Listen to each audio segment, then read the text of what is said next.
Kabanata 6131. Batay sa kasalukuyang sitwasyon, lubos na sinusuportahan ng Cronen Temple ang Aidnar Temple. Kung wala ang suporta ni Harvey, hahanapin ni Stefan ang kanyang kamatayan kung haharapin niya si Amos. Gayunpaman, iba ang mga bagay noon. Magkakaroon palagi ng walang katapusang mga benepisyo, ngunit hindi magiging magkaibigan o magkaaway magpakailanman. Nagkaroon nga ng alitan si Harvey kay Stefan noon, at siya pa nga ang nagudyok kay Stefan na gawin ang lahat ng ito sa pamamagitan ng pagpapakilos sa kanyang ambisyon. Gayunpaman, naging maayos ang lahat nang magkaroon ng karaniwang layunin ng magkabilang panig. Alas 8 ng gabi, sa wakas ay umalis si Harvey sa piging ng lubusan na siyang nabusog. Si Master Robon mismo ang naghatid sa kanya sa pintuan. Napuno ng pagkagulat ang buong Aidnar Temple nang makita nila iyon. Kahit si Vati, na nakaupo ng buong panahon, ay nagpakita ng malalim na tingin sa kanyang mga mata. Pagkatapos ng lahat, si Master Robon ay isa sa 3 masters na may karapatan na makipaglaban para sa trono ng Smalt Sect. Kahit na naroon ang kasalukuyang master ng Smalt Sect, hindi rin siya sasamahan ni Master Robon sa kanyang sarili. At gayunpaman, napakabait niya sa isang tulad ni Harvey. Sapat na ito upang maipakita ang maraming bagay. Nang umalis si Harvey sa lugar, nakatayo si Stefan sa likod ni Master Robon. Tumahimik siya ng ilang sandali. Napakabilib ko kay Harvey, Master Robon. Kailangan nating magtulungan. Ngunit hindi na kailangang sabihin sa kanya ang lahat ng ating mga lihim, tama ba? Ngayon na ginawa na natin iyon. May isang bagay na hindi sinabi ni Stefan, na ibinigay kay Harvey ang lahat ng lihim ng Aidnar Temple. Marami siyang paraan para harapin ang Aidnar Temple kung talagang gusto niya. Si Stefan, na naniniwala na siya ay isang piling tao, ay tila medyo nalulungkot. Hindi siya komportable sa sitwasyon. Huminga ng malalim si Master Robon bago magpakita ng maliwanag na tingin, at hindi man lang siya lasing sa mismong sandaling iyon.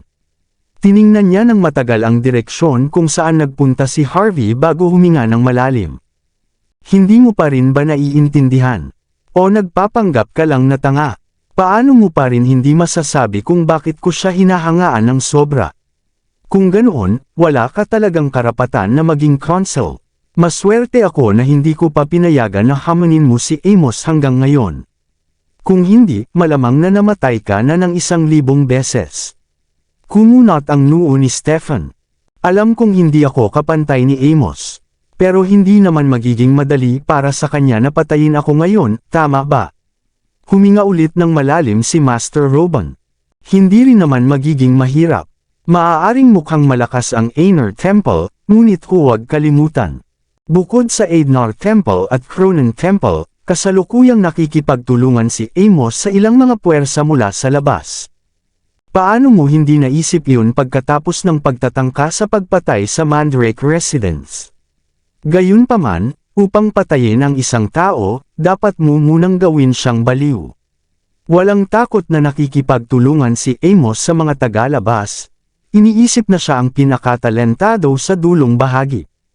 Ngunit ngayon, itinaas ni Master Robon ang kanyang ulo, at nagpakita siya ng bahagyang ngiti matapos makita ang kidlat sa kalangitan. Nagbago na ang lahat. Sa ikatlong araw, maaga sa umaga, suot ang kanyang simpleng puting tracksuit, dumating si Harvey sa harap ng pintuan. Isang Haval limousine na may maliwanag na dilaw na plaka ng lisensya ang naghihintay sa labas. Lumabas si Stefan mula sa upuan ng pasahero upang buksan ang pinto para kay Harvey. Pumasok si Harvey sa sasakyan, at naghihintay na magsimula ito habang nakangiti. Walang libreng pagkain sa mundong ito. Magsalita ka kung mayroon kang nasa isip. Tumawa ng hindi komportable si Stefan bago ibinigay kay Harvey ang isang laptop. Ang schedule ng seremonya ay nasa labas na, Sir York, bukod sa mga nasa unahan. Nag-ayos din ng isang labanan ng Smalt Sect. Labanan. Tumawa si Harvey.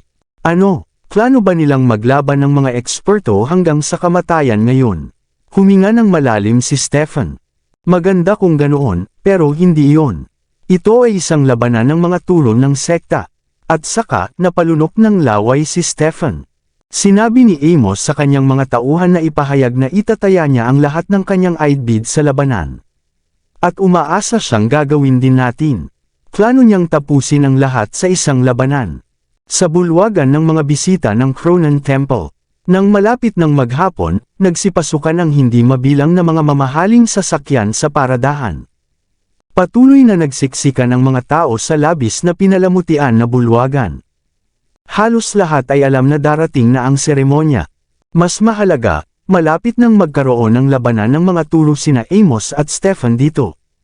Hindi lamang ang laban ang magpapasya sa pagmamayari ng aidbids, kundi pati na rin ang posisyon ng master ng small sect. Dahil 2 araw ang ibinigay upang i-advertise ang labanan, nagkagulo ang buong outskirts. Gusto ng lahat na malaman kung sino ang mananalo. Siyempre, karamihan sa kanila ay naniniwala na si Amos ang mananalo.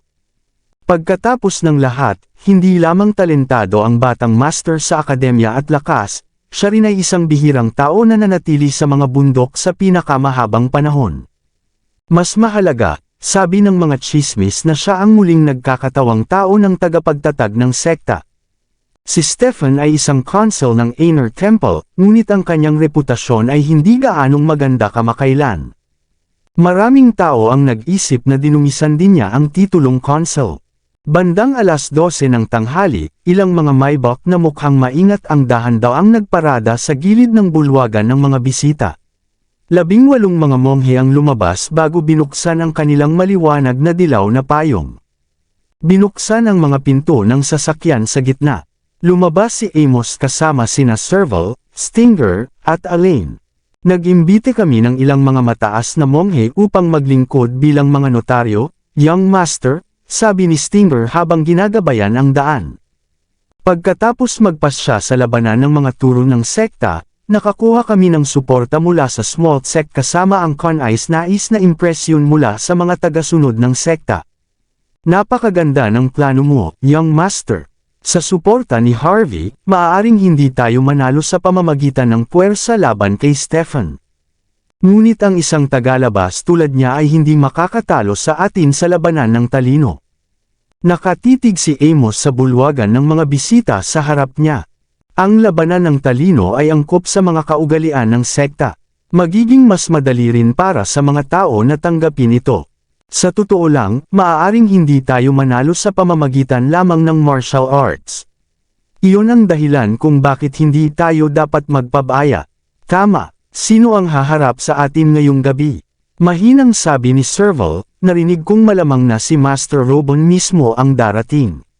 Siya ang pinakamahusay na debater sa small sect, at maaari tayong matalo kung hamanin niya tayo. Dapat ba tayong maghanda dito? Nag-isip ng sandali si Amos. Hindi na kailangan. Dahil plano ng Aner Temple na ipadala si Master Robon, ang kailangan lang nating gawin ay pigilan siyang pumunta. Sabihin sa lahat na hindi tayo maghahanda ng anumang monghe sa pagkakataong ito. Sasali ako sa labanan mismo. Kung handa si Master Robon na samantalahin ang isang junior, mapapahiya ang Aner Temple kahit na manalo sila. Nanigas si Serval, pagkatapos ay bahagyang ngumiti. Inaasahan ko iyon sa iyo, young master. Hindi magpapadala ng Aner Temple ang sinuman kundi si Stefan sa planong ito. Dahil si Stefan ay ordinaryo lamang, hindi siya makakatapat sa iyo. Kung ipahiya mo siya sa harap ng buong karamihan, wala na siyang mukha para hamanin ka para sa trono pagkatapos noon. Kahit gaano pa siya suportahan ni Harvey, isang tagalabas lamang ay hindi makakasali sa labanan. Ipaalam na ako mismo ang makikisali. Gusto kong makita ang mga mukha ng mga tao sa Aner Temple. Nagpakita ng nakapangiwi na ekspresyon ang mukha ni Amos. Para bang lahat ay plano na niya, ngunit agad siyang nagalit pagkatapos niyang ipaalala sa kanyang sarili ang patuloy na paghihirap ng labanan si Harvey. Kung hindi dahil sa katotohanan siya ay talagang mas mababa kay Harvey sa lakas ng pakikipaglaban, hindi niya gagawin ang ganitong plano. Pumasok sina Amos at ang iba pa sa bulwagan ng mga bisita. Mayroong isang arko na may 9 na magkakahiwalay na mangkok na may 8 beads sa loob ng bawat isa. Bukod sa 7 beads ni Amos, Pati na rin ang napakahalagang one-eyed at nine-eyed bead ay naroon din. Nagpakita ng kakaibang tingin si Amos habang nakatitig sa dalawang beads. Ayon sa mga chismis ng Small Sect, makakabalik siya bilang tagapagtatag ng sekta pagkatapos niyang pagsamahin ang nine-eyed beads. Matatag na ang kanyang posisyon kung mangyari iyon. Hindi naniniwala si Amos sa muling pagkakatawang tao, ni hindi rin siya naniniwala sa mga usapan tulad ng walang hanggang buhay. Gayunpaman, gagawa siya ng isang malaking tagumpay sa pagtitipon ng mga beads pagkatapos na paghiwalayin ang mga ito sa pinakamahabang panahon. Walang pag-aalinlangan, hindi pinansin ni Amos ang karamihan at tumingin sa harap. Bahagyang ngumiti siya nang makita si Stephen na may nakakatakot na ekspresyon. Ang mga turo ng sekta ay tungkol sa tadhana, counsel. Plano kong harapin mismo ang hamon. Maaari kang kumuha ng sino man na gusto mo. Gayunpaman, hindi ako mahilig mag-aksaya ng oras. Ayusin natin ang lahat sa isang round. Ano sa tingin mo? Nagdilim ang mukha ni Stephen nang makita niya ang determinadong ekspresyon ni Amos. Dahil siya ang unang nakarinig ng balita bago pa si Amos, natural na nalaman na niya ito. Plano ni Amos na sumali sa labanan ng mag-isa, at ayaw niyang palitan siya ng ibang monghe. Nangangahulugan ito na wala ng ibang pagpipilian si Stephen kundi ang gawin din iyon. Kung hindi niya ito gagawin, mawawala ang kanyang bentahe. Nang mag-atubiling sumagot si Stephen, narinig ang kalmadong tono ni Harvey. Gawin natin iyon, pero nakakasawa na ang taya sa mga beads lang. Paano ba ito? Itaas natin ang pusta. Kung manalo ka, aasikasuhin ko ang iyong mga enerhiya, at ginagarantiyahan ang iyong kaligtasan kasama ang pagpapabuti ng iyong pagsasanay. Pero kung matalo ka, kailangan mong iwanan ang iyong pagsasanay sa harap ng lahat dito. Ano sa tingin mo? Agad na nagulat ang lahat nang marinig ang mga salita ni Harvey. Saan ba nanggaling ang lalaking ito? Kailan ba nakuha ng isang tagalabas tulad niya ang karapatang makialam? Gusto niyang iwanan ni Amos ang kanyang pagsasanay. May kamatayan ba siya? Kumunot ang noo ni Amos kay Harvey, at naisip niyang sumali si Harvey sa labanan, ngunit hindi niya akalain na sasabihin ni Harvey ang ganito. Nakatitig siya kay Harvey ng ilang sandali bago sa wakas ay nagsalita. Ganoon ka ba kainteresado na iwanan ko ang aking pagsasanay? Takot ka ba sa akin? Ikaw? Siyempre hindi. Ipinag-krus ni Harvey ang kanyang mga braso. Dahil sinusubukan kong makuha si Stephen para sa kanyang posisyon, hindi ko lang basta iiwan ang isang ticking bomb sa Small Sect kapag tapos na ako, tama ba? Mauupo siya sa kanyang posisyon ng ligtas at tunog. Walang sino man ang magbibigay sa kanya ng problema sa natitirang buhay niya.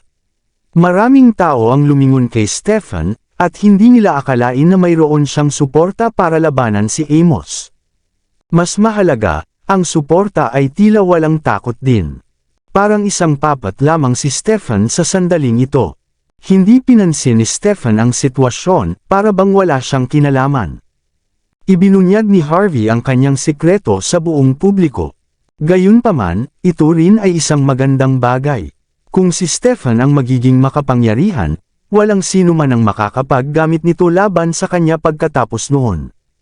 Tinitigan ni Amos si Harvey ng ilang sandali. Naiintindihan ko kung bakit gusto mong iwanan ang aking pagsasanay, pero bakit mo pa rin ako gustong tulungan sa una? Ngumiti si Harvey. Hindi ba halata? Kung manalo ka, tadhana lang iyon. Hindi mapipigilan ng mga taong tulad mo. Kung ganoon, bakit hindi ka bibigyan ng pabor, tama ba? Ha ha ha, tumawa ng malakas si Amos. Kawili-wili. Ikaw ay isang kawili-wiling tao, Sir York. Tatanggapin ko ang iyong pusta. Pero mayroon din akong isang kahilingan. Kailangan mong makipaglaban mismo, dahil gusto mong tumaas si Stephen ng husto, at dahil gusto mong iwanan ko ang aking pagsasanay. Dapat ay okay lang sa iyo na makipaglaban sa akin, tama ba? O napagtanto mo bang ikaw ay mas mababa kaysa sa akin? Kung ganoon, tumigil ka na sa pagsasalita at lumabas ka na rito. Tumawa si Harvey. Iyon lang ba? Kung hinihiling mo, natural lang na sumunod ako. Maraming salamat sa lahat ng sumusubaybay. Please subscribe and follow my YouTube and Facebook channel, Filipino Novel. Maraming salamat po. Kabanata 6135. Kahit na ganoon, maingat din ako. Sabi ni Harvey nang walang alinlangan. Hindi ako nagmamalasakit sa mga panata, ni hindi ko rin pinapansin ang mga moral. Gusto ko ang kasunduan na nakasulat ng malinaw. Naramdaman ni Amos ang ginhawa matapos marinig ang mga salitang iyon. Natakot siya na walang hihingin si Harvey, at determinado siyang talunin siya sa anumang halaga. Ang mga aksyon ni Harvey ay sapat na upang itigil ang kanyang pag-aalala. Di nagtagal, 2 kontrata ang ginawa bago nila nilagdaan ang kanilang mga pangalan at pinirmahan ang kanilang mga daliri. Mangyaring, Sir York. Matapos maingat na ilagay ang mga kontrata, ngumiti si Amos bago inanyayahan si Harvey na lumapit. Ngumiti si Harvey bago umakyat sa pedestal nang hindi nag-aaksaya ng oras. Nagtayo ang small sect ng 2 malalaking pedestal para sa labanan. Makikita ang isang bilog na banig sa tuktok ng 30 talampakang pedestal matapos umakyat sa mga hakbang. Isang napakalaking estatwa ni Caesar Augustus ang matatagpuan sa gitna ng 2 pedestal. Ihanda ang 79 na iba't ibang upuan sa buong bulwagan ng mga bisita. Bilang karagdagan sa mga tagasunod, peregrino, at mamamahayag, nakaupo ang 9 na mataas na monghe mula sa small sect sa pinakamataas na mga upuan. Ang mga monghe ay bihasa sa kanilang mga turo, at hindi sila magiging bias sa sinuman dahil sa kanilang sariling mga benepisyo. Ang mga monghe na ito ay nagbigay ng mas malaking karangyaan sa labanan sa pamamagitan ng kanilang presensya. Maraming mga tagasunod ang humahawak ng mga string ng mga beads na pangdasal. Lahat ay tila sabik, at naghihintay na magsimula ang labanan ng small sect. Nandyan din ang mga nakatataas mula sa Wolven tribe at 4 na malalaking tribo. Nanatili silang tahimik matapos yumuko kay Harvey. Pagkatapos ng lahat, alam nila na ang sitwasyon sa dulong bahagi ay magiging batayan matapos ang nakatakdang labanan. Lahat, ito ang pinakamahalagang sandali ng seremonya ng small sect. Isang labanan ng talino. Ang mananalo ay makakakuha ng posisyon bilang batang master ng sekta, pati na rin ang 9-eyed beads. Sa oras na iyon, isusuko ni Amos ang kanyang pagsasanay kung mananalo si Harvey. At kung manalo si Amos, kailangan si Harvey na ayusin ang kanyang problema. Parehong panig ay inaalok na ng mga kontrata. Ang sinumang lalaban sa kasunduan ay parurusahan ng walang awa. Isang kilalang mataas na monghe ang tumayo. Kung wala ng pagtutol, simulan na natin ang labanan. Ibinaba ni Amos ang kanyang off-white na robe bago umupo ng maayos sa pedestal. Wala akong pagtutol. Kalmadong naglalaro si Harvey sa kanyang telepono, na nagulat ang buong karamihan. Wala rin akong pagtutol. Kumunat ang noo ng monghe at tinigasan ang tingin kay Harvey. Simulan. Sigaw niya ng malamig. Nakatitig si Amos kay Harvey bago ngumiti. Dahil nag-aral ako ng mga turo sa buong buhay ko, hindi ko dapat samantalahin iyon. Dapat kang magsimula muna. Wala akong karanasan dito, kaya dapat kang magsimula muna, tugon ni Harvey. Punong-puno ng paghamak at pagkabigla ang karamihan habang nakatingin kay Harvey. Kung ganoon, bakit ka narito sa unang lugar? Si Amos Augustus ay tumawa ng bahagya. Hindi niya balak magpigil. Dahil hindi ka mula sa isang sekta, hayaan mo akong magtanong. May pagkakaiba ba sa pagitan ng Diyos at ng iba? Ang mga monghe ay nakatingin kay Amos na may paghanga. Ang simpleng tanong ay sapat na upang subukan si Harvey York patungo sa pagkakaroon ng Diyos. Mas mahalaga, ang natatanging karunungan ni Amos ay naipakita rin ng maayos. Hinurba ni Harvey ang kanyang mga labi bago ngumiti sa karamihan. Siyempre meron. Dahil ang batas ay hindi nagtatangi sa sinuman, natural lamang na ang iyong mga turo ay magtuturo ng pareho. Hindi mahalaga kung may nakakaalam ng mga turo. Ang buhay mismo ay isang malaking pagtuturo. Ang casual na sagot ni Harvey ay sapat na upang kumibot ang mga mata ni Stephen Augustus. Ang mga turo ng sekta ay itinuturing na pantay ang lahat. Hindi mahalaga kung ano ang katayuan ng bawat tao. Kahit na ang malalaking kasamaan ay binigyan ng pagkakataon na magbago, lalo na ang mga ordinaryong tao. Ang mga monghe ay nag-freeze. Hindi nila inisip na ang isang simpleng outsider ay magsasabi ng ganoong bagay. Huminga ng malalim si Amos, at pinilit na pakalmayan ang sarili. Dahil sinasabi mo na ang lahat ay pantay. Kung gayon, bakit patuloy na naghahambing ang bawat isa? Ipinanganak silang pantay, at namamatay silang pantay. Ano ang dapat ihambing? Nag-freeze si Amos. Halimbawa, ikaw ay isang nakakatakot na nilalang na hindi maikukumpara ng mga ordinaryong tao sa kanilang sarili. Ang mga layunin ng lahat ay pareho, ngunit ang kanilang proseso upang maabot ang mga ito ay palaging magkaiba. Walang bulaklak na tumutubo ng pareho, ngunit ang kanilang kagandahan ay palaging pareho. Tumawa si Harvey. Kapag naging isang garapon ng abo pagkatapos mong mamatay, paano ka magkakaiba sa iba? Agad na dumilim ang mukha ni Amos bago niya mabilis na pinigilan ang sarili. Inaasahan mo bang maging pantay ka sa iba kapag namatay ka? Tingnan mo lang ang mga hari noong una. Kahit na sa pagkamatay nila, iba pa rin ang trato sa kanila. Itinaas ni Harvey ang kanyang ulo upang tumingin sa estatwa na hindi kalayuan sa kanya bago bahagyang ngumiti. Kung susundin natin ang iyong logika, bakit ka pa nagsusulong ng iyong mga turo? Iba ka nang ipinanganak, at nakakuha ka pa nga ng one-way ticket patungo sa langit kapag namatay ka. Kung gayon, ano ang punto ng iyong mga turo sa una? Huminga ng malalim si Amos. Kung wala ka nang itatanong, dapat naman na ako ang magtanong ngayon. Dahil ikaw ang batang Panginoon ng sekta ng Smolk, hayaan mo akong magtanong. Ang pagliligtas sa lahat ng nabubuhay mula sa kanilang pagdurusa ay isang kasinungalingan lamang ba? Kumurap ang mga mata ni Amos. Tinuro ni Harvey si Stephen. Kung hindi, bakit hindi mo kaawaan ang lalaking iyon? Nagpakita ng isang kakila-kilabot na tingin si Amos. Alam niya na gumagamit lamang si Harvey ng isang maling argumento, ngunit hindi pa rin niya alam kung paano ito tatanggihan. Ililigtas mo ba siya sa pamamagitan ng pagsasakripisyo ng iyong pagkakakilanlan, katayuan, at awtoridad? Kung gagawin mo, isusuko mo ang iyong posisyon bilang batang Panginoon. At kung hindi mo gagawin, ang iyong mga turo ay magiging kasinungalingan lamang. Paano mo mapapatunayang hindi ito ganoon? O sa halip, paano mo maipapakita na karapat-dapat ka bilang batang Panginoon? Kung hindi ka man lang makapanalo sa isang debate laban sa akin, sa tingin ko hindi ka dapat nasa posisyong iyon sa una. Ano ba ang sinabi niya? Hindi dapat ako nasa posisyong ito sa una. Agad na nagbago ang ekspresyon ni Amos Augustus. Gusto niyang magsalita, pero tila natulala siya sa sandaling iyon. Hindi dahil magaling si Harvey sa pagdedebate. Ang kanyang prangka na mga salita ay sapat na upang mapahiya si Amos. Nagtinginan ang mga monghe bago sila nagsimulang mag-usap. Nanalo si Harvey sa laban na ito. Sigaw ng monghe sa gitna. Nanalo si Harvey. Ang simpleng mga salita ay umalangaw na parang kidlat sa loob ng bulwagan. Walang malaking debate o matalinong paggamit ng mga salita, gaya ng inisip ng lahat.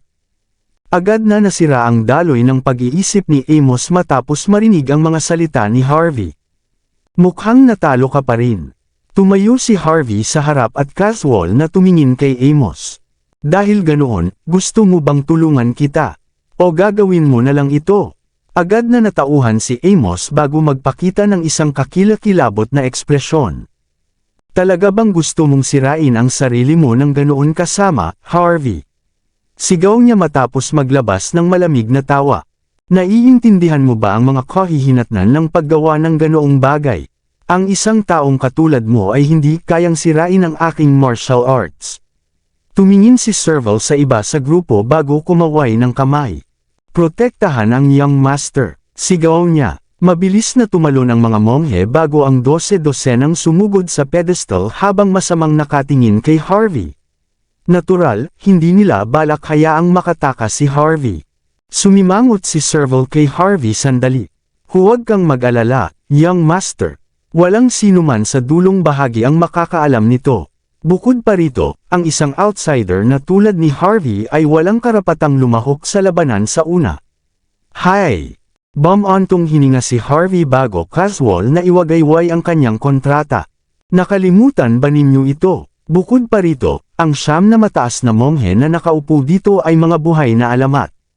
Sa tingin ba ninyo ay papansinin lang ng mga mabubuting taong ito ang kasunduan na parang wala lang? Nagtinginan ang mga mataas na monghe sandali bago tumayo ang nasa gitna. Hindi pa huli ang lahat para bawiin ang iyong desisyon, Amos. Ang lahat ng bagay ay may dahilan. Dahil pumirma ka na sa kontrata, angkop lamang na sundin mo ang iyong bahagi ng kasunduan. Mapapanatag mo lang ang karamihan kung gagawin mo iyon. Mapapanatag ang karamihan. Malamig na sumimangot si Amos. Hindi ako naniniwala sa pantay na buhay o tadhana. Ang Diyos ay walang kontrol sa aking buhay. Hayaan kong makaligtas kayo kung alam ninyo kung ano ang makakabuti sa inyong sarili. Ngunit kung hindi, hindi ko alintana na palitan ang bawat isa sa inyo. Nagtinginan ang lahat. Walang nag-isip na ang isang kalkulado na tao ay gagamit ng ganoong kakilakilabot na mga paraan pagkatapos ng isang pagkatalo. Ang ganoong pag-iingat ay hindi akma sa kanyang mga turo. Mas mahalaga, ayos lang kung ang mga mataas na monghe ay hindi pumirma sa una. Dahil hindi iyon ang kaso, kailangan nilang gumawa ng isang bagay upang hindi sila mapahiya. Nababaliw na ang young master. Halina, dalhin ninyo siya pababa. Sigaw ng mataas na monghe sa gitna habang yumuyuko at ang kanyang mga kamay ay magkasama. Change your ways. Turn back. 36 na monghe na may iba't ibang kulay ng robe ang lumitaw sa buong bulwagan. Ang mga taong iyon ay mga gwardya ng siyam na mataas na monghe na may nakakatakot na lakas sa laban. Agad silang lumibot sa mga tao ng small sect nang walang babala. Ang mga tao na nanunood ay natakot at umatras. Sila ay mga tagasunod ng small sect, ngunit hindi sila mga hangal. Kahit sino ay makakapansin na handang makipaglaban hanggang sa kamatayan si Amos Augustus. Move! Sigaw ni Serval ng galit sa mga tao sa kanyang harapan. 6 na monghe ang tumilapon sa lupa matapos tamaan ng alon ng tunog. Agad na inactivate ni Serval ang kanyang iron skin bago tumakbo patungo sa karamihan. Ang mga monghe ay lumipad, isa-isa.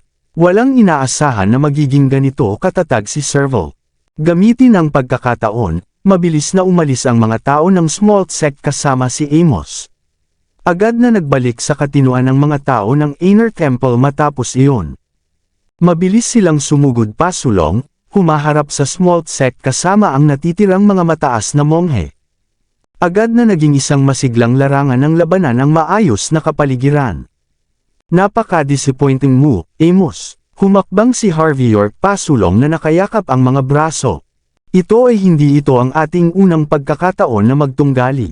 Pinigil mo ang iyong sarili sa bawat pagkatalo mo dati. Ano, magiging sore loser ka na ngayon. Maraming mata ang nakatutok sa iyo. Kahit na makatakbo ka, paano mo maipapakalma ang mga tao sa hinaharap? Paano ka mananatiling young master sa mga pagkakataong iyon? Iwinagayway ni Harvey ang kanyang kamay, senyales kay Stefan na itago ang 9-eyed beads. Masama kung masira ang mga beads dahil sa malaking alitan pagkatapos ng lahat. Masyado akong naging mapagbigay para makipaglaban sa iyo. At sa kabila nito, akala mo ay may kakayahan kang lumaban sa akin. Kaya ano kung manalo ako o matalo? Sa tingin mo ba ay kaya mong tukuyin ang kapalaran ng mga nasa paligid mula sa isang laban lamang? Nagsalita si Amos na may pang-aasar. Huwag kang maging knave, Harvey. Ayaw kong makipaglaban sa iyo noon dahil sinusubukan kong magtipid ng lakas. Ayaw kong may makikinabang sa akin. Sa tingin mo ba ay kaya mong labanan ako kung tayo'y maglalaban ng todo? Gusto mo bang sirain ako? Kung alam mo ang makabubuti para sa iyo, ibigay mo na ang mga beads. Papayagan ko kayong umalis kung gagawin ninyo. Pero kung hindi, hindi ka lang. Lahat ng narito ay magdurusa dahil sa iyo. Sa wakas ay ipinakita ni Amos ang kanyang tunay na kulay habang siya ay mukhang miserable at nagwawala. Bumantong hininga si Harvey. Bibigyan sana kita ng ibang trato kung umamin ka sa pagkatalo mo. Pumirma na tayo ng kontrata. At nandito ka ngayon na naglalaro ng maliliit na trick sa akin. Bobo ka ba? Kahit ang mga kilalang mataas na monghe ay nandito para patunayan ang sitwasyon. Kahit ang iyong master ay hindi kayang baluktutin ang katotohanan kung susubukan niya. Gusto mo bang pigilan ang small sect na patayin ang lahat dito? Sa tingin mo ba ay kaya mong patahimikin ang mga tao sa ganitong paraan? Tumahimik lahat. Binigyan ni Amos Augustus ng malamig na tawa. Walang magiging problema basta't walang lumabas na balita dito.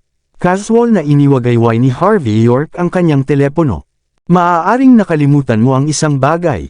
Nagbago na ang mga panahon. Ito ay panahon ng media. Basta may mag-upload ng lahat online, wala nang silbi kahit patayin mo ang lahat dito. Bukod dito, dahil maaasahan si Stefan, hindi ko na kailangan pang kumilos. Muntik nang mapaluhod si Stefan Augustus, na halos nahulog sa lupa matapos marinig ang mga salitang iyon. Nais niyang manatiling tahimik sa simula. Nagbigay ang sitwasyon sa kanya ng kakaibang mga isip, at ang mga salita ni Harvey ay agad na nagpasama sa kanyang sitwasyon. Magiging pinakamalaking biro siya sa dulong bahagi kung mananatili siyang magtago. Walang pag-aalinlangan, agad na tumayo si Stefan. Alam kong gagawin mo ito mula pa sa simula, Amos. Malamig na sigaw niya. Huwag kang mag-alala. Kung may masaktan dito, sisiguraduhin kong lahat ay ma-upload sa media. Walang hiya kayong lahat. Ngunit marami ang mga tagasunod ng small sect. Kapag na-upload na ang lahat, makikita natin kung paano ka mananatiling young master. Ipinakita ni Stefan ang isang mapaghiganting ekspresyon. Kung hindi ako maaaring maging young master, wala ka ring pagkakataon. Tumingin si Harvey kay Stefan bago nagpakita ng paghanga. Hindi kayang talunin ng lalaki si Amos, ngunit alam niya kung ano ang dapat sabihin at gawin sa kritikal na sandali. Pinipilit mo si Stefan na kunin ang aking posisyon, Harvey. Ngunit, hindi mo ba naiintindihan kung ano ang magiging resulta nito? Huminga ng malalim si Amos. Tila mas kalmado siya sa kabila ng kanyang malamig na titig. Ang Aidnar Temple at Cronen Temple ng Small Sect ay nasa ilalim ng aking pamumuno. Sa tingin mo ba ay kaya niyong pigilin ang dumi tulad ni Stefan kung isusuko ko ang aking posisyon? At kung hindi, lalala ang sitwasyon sa dulong bahagi kapag sumiklab ang malaking alitan. Maaari itong magsimula ng digmaan, na magiging sanhi ng maraming pagkamatay ng mga sibilyan. Kaya mo bang hawakan ang ganoong responsibilidad? Basta't sundin mo ang sinasabi ng iyong kontrata, alam ng lahat na may talino kung ano ang dapat gawin. Tungkol naman sa Aidnar Temple at Cronen Temple, kahit gaano pa man sila mapaghimagsik, tiyak na hindi sila mga has na lumaban sa kanilang young master, di ba? Kahit na magkaroon ng laban, negosyo ito ni Stefan. Wala kang dapat alalahanin tungkol sa kanya. Gawin mo lang ang iyong bahagi at alisin mo na ang iyong sarili mula sa iyong posisyon. Agad na dumilim ang ekspresyon ni Amos. Wala nang daan palabas sa pag-uusap. Ang young master ay nagtatangkang maging mabait sa iyo, ngunit nandito ka pa upang hanapin ang iyong kamatayan. Matapos marinig ang pangangaral ni Harvey kay Amos, nagbigay si Serval ng malamig na tawa bago tumayo sa harapan ni Harvey. Iniligtas ka ni Dorian noong nakaraang pagkakataon, ngunit makikita natin kung sino ang magliligtas sa iyo sa pagkakataong ito. Agad na tumama si Serval ng isang suntok diretsyo sa mukha ni Harvey. Ito ang lihim na galaw ng small sect, ang cross fist. Sinasabing ang suntok na ito ay nagdadala ng lakas ng 1,000 araw. Kabanata 6,140. Kroom. Isang malakas na alingawngaw mula sa mga ulap habang ang buong lugar ay nawalan ng kulay. Ang lakas ng suntok ni Serval ay lampas sa imahinasyon ng lahat. Kahit ang mga pelikulang Hollywood ay bihirang gumamit ng mga special effect na katulad nito. Maraming tao ang labis na nagulat na hindi man lang nakapagsigaw. Ang mga mayayamang babae ay likas na tinakpan ang kanilang mga mata matapos makita ang nakakatakot na tanawin. Na-imagine na nila ang ulo ni Harvey York na sumabog tulad ng pakwan. Gayunpaman, sa harap ng ganitong makapangyarihang atake, si Harvey ay tahimik na humawak sa kamao ni Serval na may kalmadong anyo. Bam! Nabasag ang hangin ng magbanggaan ang dalawa. Mamatay. Sigaw ni Serval habang nakataas ang kanyang ulo. Crack! Ang tunog ng mga buto na bumabiyak ay umuukit sa buong bulwagan. Walang nakaisip na ganap na masisira ang braso ni Serval sa ganoong paraan. Bam! Casual na itinapon ni Harvey si Serval. Si Serval ay tumilapon patungo sa isang pader at dahan daw ang dumapa sa mga spark ng kidlat at naglalagablab na apoy. Gusto niyang gumapang pabalik ngunit agad na naubos ang kanyang lakas matapos ang ilang saglit na pakikipaglaban. Isang subaw ng dugo sa kanyang bibig ang sumabog mula sa kanya bago siya nawalan ng malay sa lugar. Ang mukha ni Amos Augustus at ng kanyang grupo ay tila nakakatakot matapos makita ang tanawin. Alam nilang si Harvey ay isang malakas na kalaban, ngunit hindi sa ganitong antas. Sobrang lakas niya kaya hindi nakapag-protect si Serval laban kay Harvey. Kung ganoon, malamang na ang iba ay mapapahamak din. Talaga bang plano mong labanan kami ng ganito? Talaga bang handa kang makipaglaban hanggang sa kamatayan? Nagpakita si Amos ng isang desperado ngunit matinding anyo. Maaaring hindi ko magawa ang kahit ano sa iyo, ngunit tiyak na madadala ko si Stefan pababa kasama ko. Sabay-sabay tayong babagsak kapag nangyari iyon. Hindi ka man lang mula sa outskirts, Harvey. Hindi ka dapat manatili dito ng matagal. Sigaw ni Elaine Garcia habang nakatayo sa tabi ni Amos. Wala ka namang makukuha sa pakikipaglaban sa kay Young Master. Kung iiwan mo ang mga bagay dito, magkakaroon tayo ng maraming pagkakataon na makipagtulungan sa hinaharap. Siyempre, isinasaalang-alang mo na ang lahat ng ito nang makipagtulungan sa mga puwersang panlabas, di ba? Medyo huli na para pag-usapan ang mga bagay na ito, hindi mo ba naiisip? Bukod dito, sa tingin mo ba ay may karapatan kang makipaglaban hanggang sa kamatayan? Pinalakpak ni Harvey ang kanyang mga kamay. Narinig ang nagmamadaling mga hakbang sa labas. Pumasok si Roman Klein kasama ang kanyang grupo ng mga sundalo na may dalang baril. Nakasuot sila ng malamig na ekspresyon habang nakatutok ang kanilang mga baril kay Amos at sa kanyang grupo, at handang kumilos anumang sandali.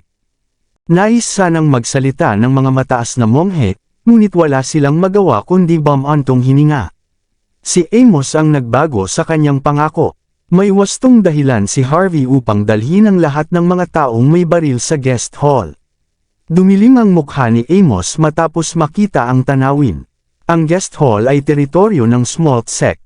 Kung nais ni Amos, makakakuha siya ng daan-daang tao dito.